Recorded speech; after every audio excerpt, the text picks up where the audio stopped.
హైదరాబాద్లో నీటి కోసం ప్రజలు క్యూలో నిలబడుతుంటే, ట్యాంకర్ల కోసం అపార్ట్మెంట్లు విల్లాలు అల్లాడుతుంటే, ఇప్పుడు అదే హైదరాబాదులో సినిమా షూటింగ్ కోసం ఏకంగా 150 ట్యాంకర్ల నీరు కోరడం తీవ్ర చర్చనీయాంశమైంది.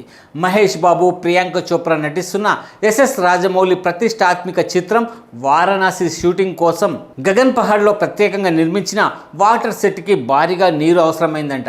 దీంతో నిర్మాతలు ఒక్కోటి 10,000 లీటర్ల సామర్థ్యం గల 150 ట్యాంకర్ల నీటిని సరఫరా చేయాలని హైదరాబాద్ వాటర్ బోర్డుని ఆశ్రయించారు.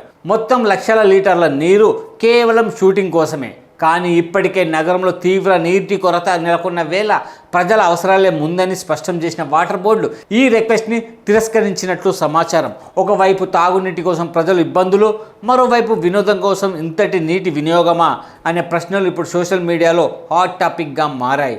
ప్రజల దాహం ముందు సినిమా సెట్స్ అవసరాలా, లేక ప్రత్యేక పరిస్థితుల్లో ప్రత్యామ్నాయ మార్గాలా? నీటి విలువ తెలిసిన ఈ కాలంలో ప్రతి చుక్క కీలకం. హైదరాబాద్లో ఈ వివాదం ఇప్పుడు పెద్ద చర్చకు దారి తీస్తుంది.